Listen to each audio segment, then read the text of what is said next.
Good morning and welcome to Behind the Screen, a show where we talk about games, gaming, campaigns, do book reviews, but all with the eye of a designer and a writer kind of behind it. That's what I do for a living. I design role-playing games, I write role-playing games, and so it's just kind of a fun time to hang out and chat about the things that we love. So I'm JM and I will be your tour guide as we continue our tour through the sword and sorcery genre. Now, if you go back and watch episode 52, you can find out that, hey, we had the introduction to sword and sorcery. What is it? What defines sword and sorcery? And today we're looking at the mechanical reinforcement of sword and sorcery. So this is, Rook. It is good to see you, my friend. Thank you, as always, for your wonderful and generosity. And it was great to game with you last night. Man, did I love our Deadlands game last night. So, mechanical reinforcement of sword and sorcery. What do I mean by that? Well, we've been looking through different styles of fantasy, and we have been going through and kind of saying, hey, what are the exemplars of this type of fantasy? What games really support those tropes of the genre? And then what is the way we can bring that experience to life? Padre, good to see you. Professor, good to see you. Rook, as always, good morning. And I'm so glad that you're not bored of us yet, Professor. It is good to hear. Hey, John, you are a fantastic human, man. Don't ever change. Well, I mean, always change for the better, but good to have you here. John and I were actually literally just talking about a possible Savage Rifts one-shot before the show, so who knows what the future may hold. So we're going to look at 4 games today, which I think kind of exemplify the sword and sorcery genre. Now, we talked a lot about what does that mean? Morally gray heroes, the civilization versus barbarism tension, monsters not just as a sign of the world or a sign of magic, but as an exemplar of something that's going on in the story. Human foes, savage combat, the idea that wit and steel and toughness is what carries you through. And then also that magic is slow, corruptive. These are the things that we're kind of talking about when we say the tropes of sword and sorcery. So again, if you're thinking about it, think Conan, Fafhrd and Greymouser. Those are kind of, things that we're looking at. How dare I call you a human? Well, I mean, So, games that really exemplify. So I will start with the least selfish and move more selfish down the list. So Conan. Modifius has put out a new version of Conan. Conan using the 2D20 system. And they did a really great job encapsulating a lot of this, partially because they got members of the Robert E. Howard Society to really help them write the book. They got Conan, people who have loved and written papers about Conan, who have studied Conan and have dug down into Howard's letters to help reinforce the game. So first of all, the Hyborian Age is wonderfully rendered throughout the whole series of books. The role-playing game. The art is amazing. The character sheet, they have 2 character sheets. They have the practical one, but they have this beautiful hand-painted character sheet that you can print off and use all of the ink in your printer to get it done. But how does it reinforce sort of the tropes of sword and sorcery? Well, 1, combat is savage in that game. They have possibly my favorite feat. I don't remember what they're called. Talents, I think, in 2D20. Where if you... Actually, I don't even think you have to have a feat. It's just something you can do in combat. If you brutally kill a foe, you can hold their head aloft and intimidate all other foes of that type. They also really lean into kind of the episodic. They give you a lot of rules and advice around how to run an episodic game, where we talked about, right, in sort of the sword and sorcery fantasy, because it's still close to its pulp roots. Tends to be very little through narrative from one story to the next. You can, if you study, kind of put these things in a timeline or a chronology, but it's not like the frost giant's daughter leads directly into the god in the bowl, and then the Tower of the Elephant follows. So the Conan game gives you this way to structure your campaign to sort of move back and forth around time in order to have a very more episodic feel to the game. In addition, they pull all of their monsters directly out of Conan and Lovecraft and Smith, and they do an amazing job with that. It feels like Conan, which is not something I can say for a lot of the other Conan games that I have played. Mongoose had its own problems. I think partially, if I remember correctly, Mongoose's version of Conan was based off of the Open Gaming license. I didn't really feel like it felt like Conan. I mean, even second edition didn't really feel like Conan when they were doing it in the late first and early second. It might have not even have been second. It might have been first edition AD&D. So, I love the Conan 2D20 game. It's a game that I have all the PDFs for and someday hope to have the books. If I do that, I will show them off. We can kind of look through them. But one of the other interesting things is that Modiphius did. Sword and Sorcery heroes, because the stories are episodic, tend to have different focuses of on each story. So you may have one story where your heroes are on a ship, and so therefore they're more corsairs, or where they're sneaking in somewhere, and so they're more thieves. And Conan's game line actually titles each of the supplement books Conan the Thief, Conan the Pirate, Conan the Barbarian, giving you these, hey, here's what we're focusing on, not just Conan in general, but Conan and the places in the world that revolve around this central theme. Kind of moving up the track, there's also Forbidden Lands, which I did a review of. It is, let me see if I can point correctly, right here. Now, it has, yes, Padre, they are wonderful books. The PDFs are gorgeous. Phantom, you do bring up, yeah, it is the tropes. There's actually, my wife and I just watched on Netflix, they have this Attack of the Hollywood Cliches. It's a little 1 hour hosted by Rob Lowe, which is why we watched it. Look at Hollywood cliches. And I didn't agree with everything they said. I think they missed the mark on a couple of points, but it was fun to see where some of these cliches come from. But one thing that really stuck with me is the fact that we have tropes and cliches for a reason. They allow us to have shorthand to bring the reader or the viewer up to speed in less amount of time. So we use them as, again, kind of a shorthand or an inside language, so that we don't have to spend 20 minutes explaining something or 20 pages explaining something. We can do it in a couple of pages. It was a great view. Again, I agreed with some things, disagreed with others, but really enjoyed the whole... I enjoyed it. If you want to take a look at where some of these tropes came from and these cliches came from, it was great. So, why is Forbidden Lands? Why do I see Sword and Sorcery? Well, if Conan kind of hits everything we talked about Sword and Sorcery, the rest of these games are going to hit parts of, and other parts not so much. But Forbidden Lands has very gritty combat, has very corruptive magic, as does the Conan game.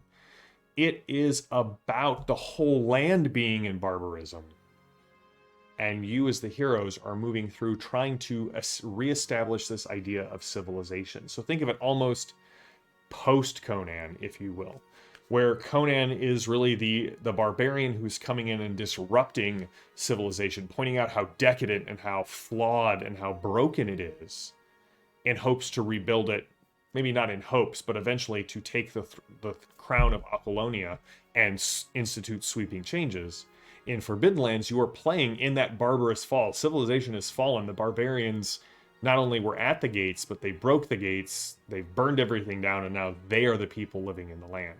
And this is sort of the tail end of that. But it still feels sword and sorcery. The heroes aren't, or the characters aren't heroes, they're opportunists, they're glory seekers, they're gold cravers. There's still the tension between barbarism and civilization, only it's sort of reversed. Well, it has more races than humans, more ancestries, or than kind of we see in Sword and Sorcery. It still manages to feel like each of these cultures and species has their own place in the world. And all of the monsters are themed specifically based off things that have happened in the world. You survive off your wits and steel and sorcery. And while you do get sorcery in Forbidden Lands, you end up getting far less than what you're opposing. Also, you have ways to spend money and blow money. It's not episodic though. So there again, like we're saying, a lot of these are Venn diagrams. So I would say Forbidden Lands hits about 60% of the Sword and Sorcery tropes. However, this going up and going down from least selfish game to most selfish game, Swords of the Serpentine, which is a game by Pelgrane Press, which I love. You guys know I love Pelgrane Press. I work for on the 13th Age line. We're doing the Gumshoe seasons on the Iconic podcast, which, by the way, this month we will not be talking about Gumshoe. I know, shocking, but we are at heart lovers of 13th Age, and we are going to have Rob on the show, not our normal time, which would be this Sunday, but the following Sunday on the 28th. We're going to be talking with Rob about 13th Age 2nd Edition. I'm very excited to bring that. If you are free at 8 p.m. on Sunday the 28th, we will be here talking live with Rob. And if you miss it, it'll disappear and it will only be available on podcast form. So if you want to be able to ask questions about 13th Age 2nd Edition, I can't promise that Rob will answer them, but we'll have them in the chat. If you're here live, you can go ahead and ask those questions. But Sword of the Serpentine takes the Gumshoe system and drops it firmly into the Sword and Sorcery genre. Magic is slow. It is corruptive. You only have two choices when you cast magic in Sword of the Serpentine. You can externalize it, in which case you are literally burning away the blessing of the goddess that keeps the Serpentine, the city of Serpentine.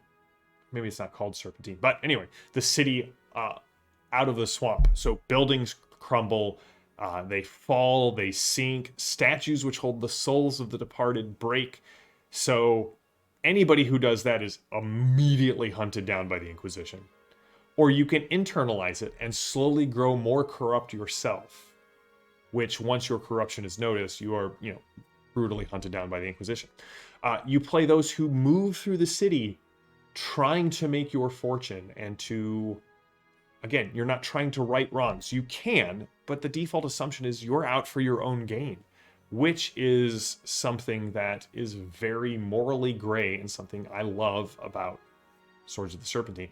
And in fact, last but not least, part of character creation in Sword of the Serpentine is, what are your 3 best things in life?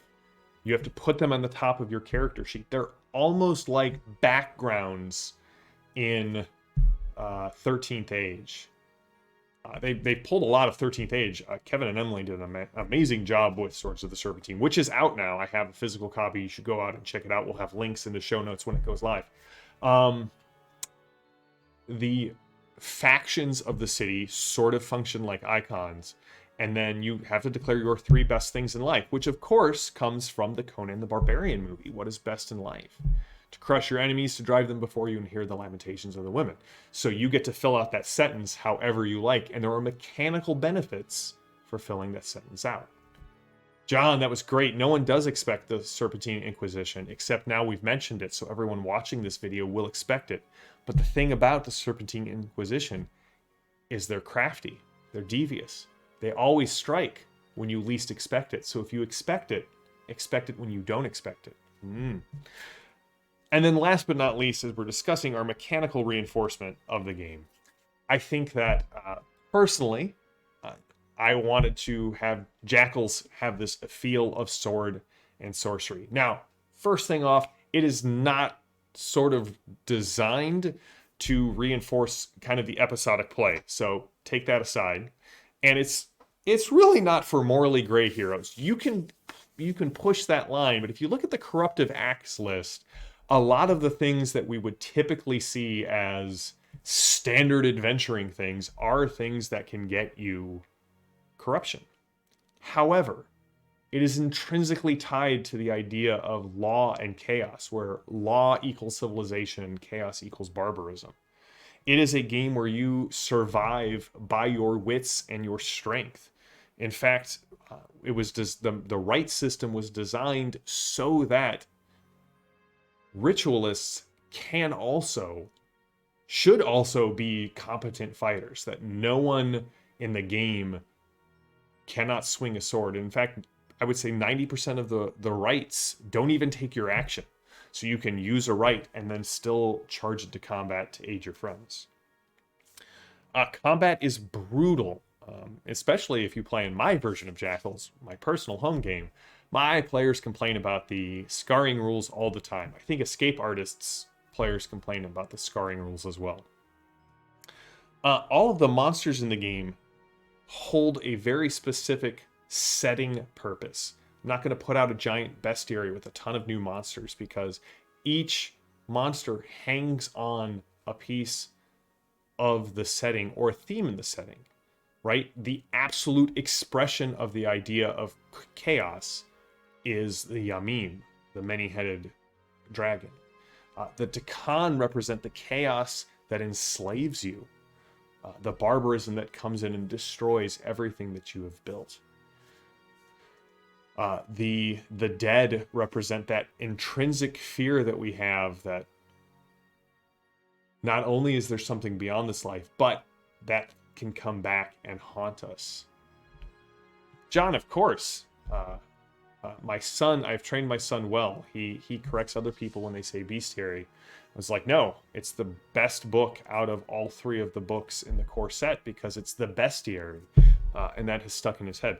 And magic is corruptive. Not all magic, but it's very easy to get corruptive magic in Jackals. In fact, a lot of the Muad'Dib rights can be learned instinctually as your corruption level rises. And then I would say most of the fights, though, are against human foes. In the current game that I'm running, it's more often to come across bandits and soldiers and thieves than it is to Khan. Maybe not tonight. Tonight's game, or tomorrow's game, is trying to take out a whole village of Takan, which I don't know that the Jackals are up for. But we'll see if they're able to do that. So, those are some of the things that we want to see reinforced in the game, mechanically, and games that do it well. I'm not saying these are the only games. You could take Savage and tune that thing in really well for a Sword and Sorcery game. GURPS actually lends itself really well to Sword and Sorcery as well. And I'm sure your favorite Sword and Sorcery game I haven't even mentioned, so please put it in the show notes. Like, for example, The Astonishing Swordsmen and Sorcerers of Hyperborea, I hear is a great game. I've never been able to play it. Actually, Rook, yes, not only is Madness Honey in Jackals, it is a real thing. Some of my players did not realize it was a real thing until they sent me an article about a bear that was high on Madness Honey that wandered into a village in, I think, Turkey. If I can find the article, I'll post it in the links as well. Yeah, much of Jackals is based firmly in the ancient Near East and the cultures and plants and weirdness of that area. So Thursday, we're going to finish up our discussion of Sword and Sorcery. We're going to talk about how do we replicate this experience for our players at the table, or if you're a player at the table, how can you help your GM reinforce this experience? We'll probably do a review a week from today. I haven't figured out what it'll be. Maybe it'll be the Eternal Night of Lockwood if I finish that up. This new campaign that came out for Zweihander that I'm reading through, and it has completely captured my imagination. And then we have, we have two more fantasy genres that we're looking at. One is Crossworlds Fantasy, which for me is very interesting because I don't know of any role-playing game that actually leans into this, but I have seen it done at the table. The Mr. Bob Crumb did this in a Burning Wheel game that we ran, and I think there's some ways we can use this to, one, disorient our players, but two, also to give them that sense of wonder as they move out of our world into something fantastical. And I think we'll end our fantasy series with a discussion of grimdark fantasy, a genre I really like, that I know a lot of people don't. So if you don't like it, you just got to sit through it for 3 episodes. But grimdark fantasy, it's easy to see, and there are some authors that go this route there. It's easy to see grimdark fantasy as sort of the torture genre, if you will, of fantasy. But I think it holds a deeper purpose. We're going to look at some essays by R. Scott Baker, my friend Ben Feehan, who plays in the Torg game, and I chatted a lot about this on the way back from Gen Con. And the fact that grimdark allows us to hold a mirror up to the true darkness of our world, but instead of staring at the true darkness, we can kind of look at the reflection, which saves our souls and our minds as we kind of examine these things. So, yes, John, thank you for bringing that up. It's in my show notes down here, but let me jump to the chats here.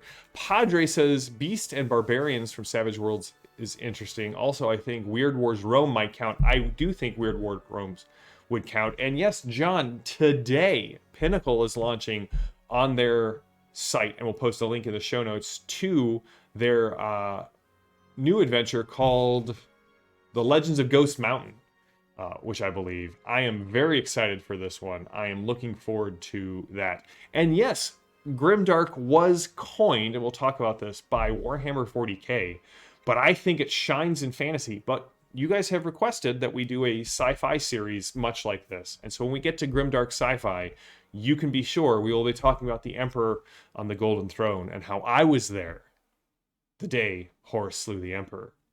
So, until next time, first of all, that brings us to an end of this episode of Behind the Screen. Thank you all for joining us. Tune in tonight for the final episode of The Infernus Gamble, our second major story arc in the FET 5 campaign of Torg Eternity. They are running for their lives, or I should say flying for their lives, from Tharkold techno-demons and other demonic aircraft. We'll see. I don't even know that Zorba is going to be able to kill the techno-demon that he needs and recovers the Vril crystals, so you can count on the fact that they will need to go back to Tharkold in the future. But they did rescue the Storm Knight that they were sent in to do so, which was awesome. And as you check out all the other great shows in the Iconic Production channel, this Saturday we will be doing Exploring Glorantha. We're going to be looking at Prax, which is very Sword and Sorcery as well. Looking forward to that. No grand campaign this month, sadly. We're going to push that off to next month. And remember, the episode of Iconic Production or Iconic Podcast will be pushed out a week. If you didn't check out the Deadlands show from last night, please do so. It was amazing. It's up on YouTube already. The podcast version will be going out later today. And thank you all for joining us. If you like any of the books that we talked about here or want to check out the games, check out the show notes on YouTube. You'll be able to follow links there. And Padre, just so you know, I posted the link to the very model of the biblical philologist in response to your request. So that is up on YouTube as well. Let's see here. Padre, you someday want to run a campaign set around the fall of the Second Temple. That would be amazing. I would love to hear, if you ever get that off the ground, I would love to hear how it goes or see any campaign prep that you're working on. Well, that brings us to the end of this episode of Behind the Screen. Until next time, stay safe, stay healthy, stay gaming. We will be back on Thursday for another episode of Behind the Screen. And again, please, if you can, tune in tonight and check out the FET 5 game on our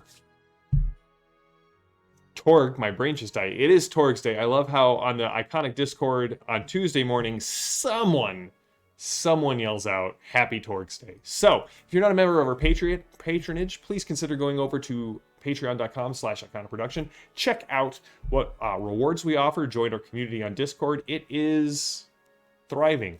So, I'm going to stop rambling here. I will see you all on Thursday for more Behind the Screens. Have a good one, everyone.